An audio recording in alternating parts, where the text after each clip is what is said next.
inside the Sherwood Park Arena for another episode of the Canalta Hotels AJHL Coaches Show. I'm Dave Dawson. As usual, today pleased to be joined by a new guest, Tom Keca, the general manager and head coach of the Fort McMurray Oil Barons. Tom, thanks so much for joining us today. I guess as we're winding down the regular season for 2018-19, how would you describe kind of the identity and kind of recap the season so far for the Oil Barons? A little bit of a roller coaster ride for us, an amusement park type atmosphere. A lot of ups and downs, as you expect when you're dealing with teenagers in a 60-game schedule. And one of the mottos that we have as a coaching staff is you never want to let your highs get too high or your lows get too low. You're really only good as your last game. And I think when we look back at this year, maybe underachieved a little bit, thought that we might have a little bit of, or a few more wins. We've got a lot of overtime losses. In the last couple of years, we've been able to string together 8 or 9 wins. This year's team had 3-4, and then we would lose 1 or 2, and then another 3-4. So a little bit of an up and down, but we also think that, you have to take positives out of everything. You have to learn from it, and hopefully it'll make us a better team as playoffs start next week.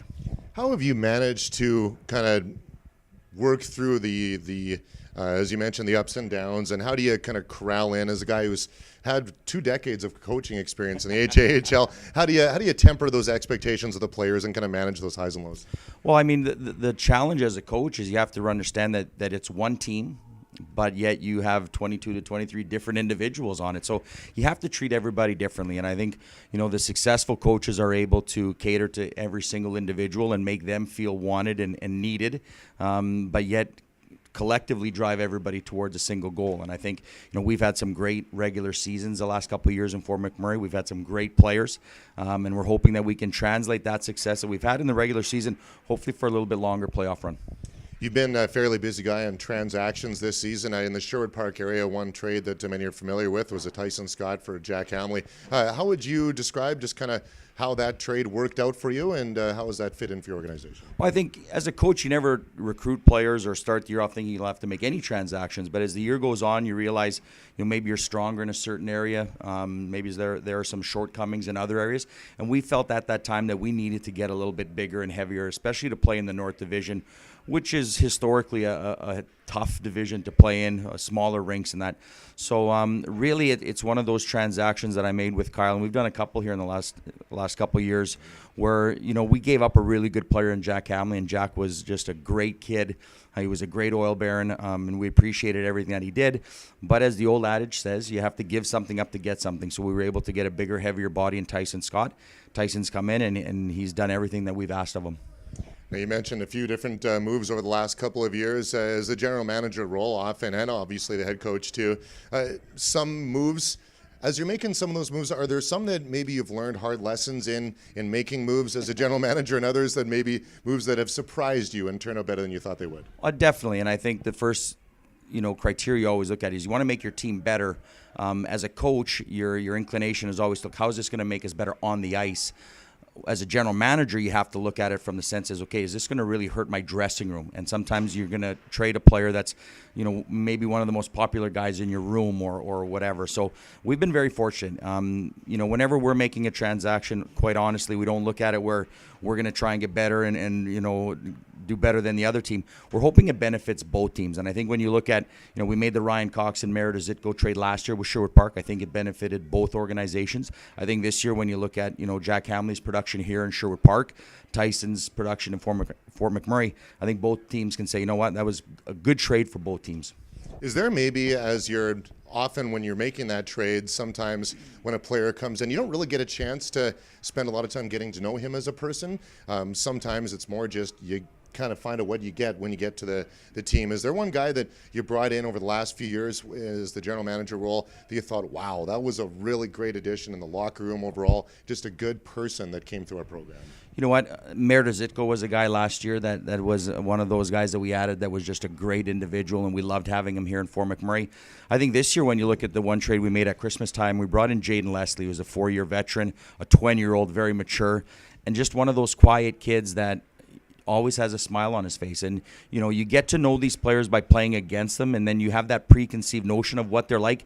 Jane's nothing like that. Jane is as quiet as they come off the ice, but yet he's extremely competitive, works hard. He's just such a fun individual to be around. And I really think that the leadership he's brought to our team on the ice with his playoff experience, but more importantly in the dressing room, I think is going to pay dividends because, one of the mottos we have in Fort McMurray is we ask our younger players to learn from the older players because they're always going to mimic the leadership that they had. So when our 16, 17, and 18-year-olds, when it's their turn to lead as 19 and 20-year-olds, they're going to have great examples. And I can't think of a better one than Jay and Leslie.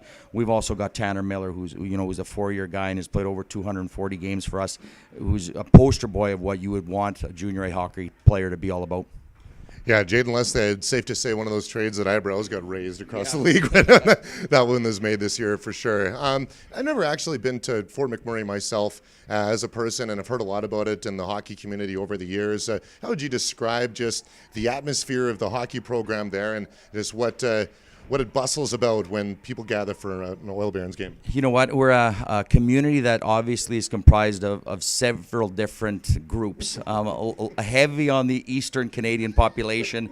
So you know what? We're a blue-collar town because of the oil sands that just works hard. And I think the one thing that we know as an organization is all of our fans, all they really want is the team to play hard and be an honest, hard-working team. And we try and mimic that.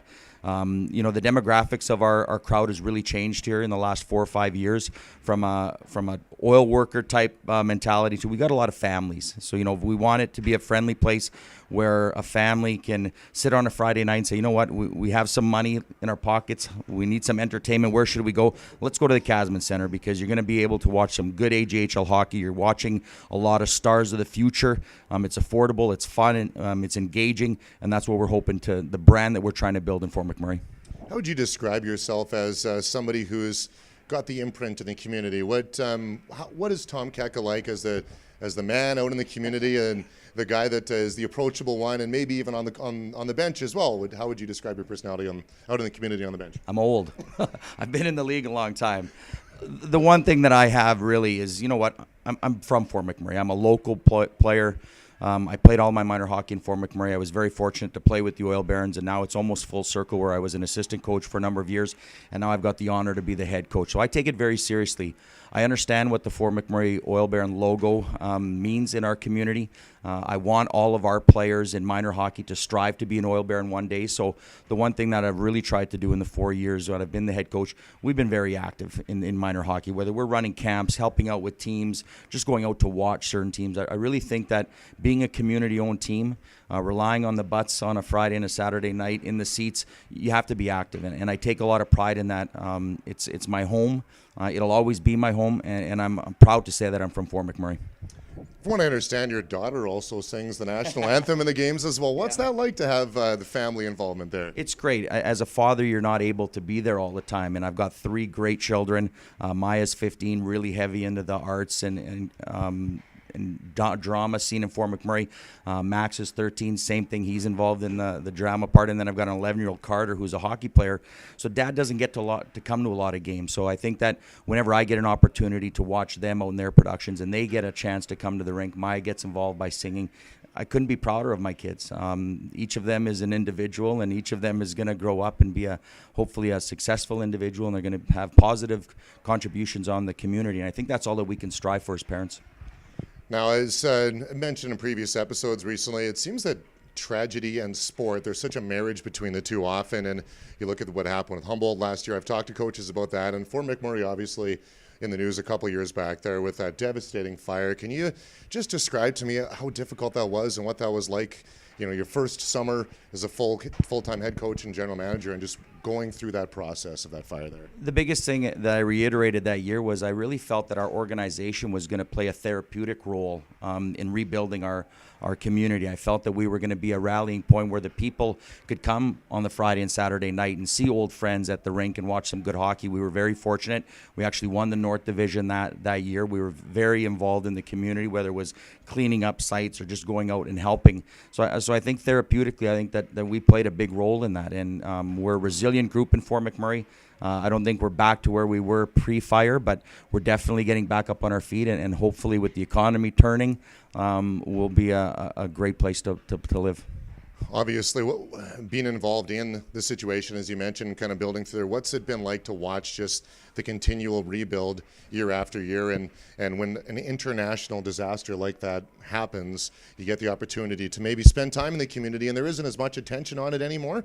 But how proud is that for you to be someone who gets to rebuild that community as someone from Fort McMurray? No, it really is, because as the coach, you wear a lot of different hats. We talked about the GM aspect, but for me, you have to be an ambassador in the community, and whether we represent our city with our logo, whether we're in any part of not only the Alberta, the province, but when we travel to go on a recruiting trip, you're always representing that logo in our city. And I think, it's interesting as being a little kid growing up in Fort McMurray. I remember what it used to look like. It looks a lot different now. It's sad at times. But yeah, we're, like I said, we're a resilient group.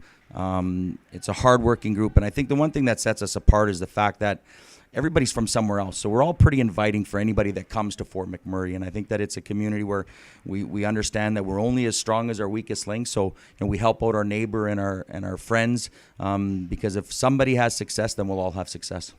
All right. Well, I have to say that for probably on behalf of a number of people in Fort McMurray, I think that coaches and players don't often get thanked for their roles there. So I know there's a number of people there that are probably very happy for your involvement. Tom, you've been around this game for a number of years. How do you keep it fresh? What's still new? What's still exciting for you each and every day about this game? I think just when kids have that aha moment, and I think the game has changed, and as coaches we have to try and stay ahead of the curve, and successful coaches, I've been in the league for 17 years, and it's changed the way you can deal with players. The players nowadays are much more skilled. They're much more informed. They're much more educated. So as a coach, it's your job and it's your duty to stay ahead of the curve a little bit. It's not like a teacher where you can just read the book, and try and teach the kids. So we try and stay current and try and think of ways that you can make it exciting for the players to come to the rink. And for us, it's about knowing that, when players have fun coming to the rink to practice, they're going to have fun at the games, and then it's just going to be a win-win for everybody. So it is a challenge, when you look at technology and goaltending coaches and skill coaches and advisors. Those are all juggling things that we have to do as coaches, and again, harness everybody and collectively make sure everybody's going in the right direction. Now, last question for you. I imagine Colton Perico, he was part of, so you coached him as well. I was going to ask you if there's one player that you would kind of hang your hat on, and there's a number of players. It's kind of an unfair question for coaches, but is there one kind of guy you look at and go, that guy got it? Is Colton Perico maybe in that category? I think Colton's the obvious choice, because he is what, when we're recruiting kids, we tell kids we're an organization that we don't care whether kids want to go to the NCAA level, Western Hockey League. We just want Fort McMurray to be used as a stepping stone to get to the next level. So Colton is an example that we use. He came to our program as a young 17-year-old player, played a couple of years, got a scholarship, went on to Alaska, signed a big NHL contract, now is playing not only for St. Louis, but has represented Canada on the international stage. So I think he is the one poster boy. But we have so many guys that come through our program, and our goal is to make sure that they're a better individual when they leave. These players, they're going to be fathers, husbands, friends a lot longer than what they're going to be hockey players. So we want to make sure that we provide an experience where everybody can develop in a bunch of different facets. When you look at the leaders we've had in the last couple of years, we've had Brandon Ralph, who was a local that came back that year, the Fire. We had Shane Fraser last year, who was our captain. We've also mentioned Tanner Miller this year. So really we're so fortunate with the players that we have and the individuals that we've been able to push through our program, and we wish them all the best when they go on to that next level. One of the most well-spoken guys that I've had a chance to talk to. And Tom, I really appreciate you taking the time to do this for us today. Thanks a lot. All right, well, thank you for watching today. Another episode of the Canalta Hotels AJHL Coaches Show. We'll see you next time.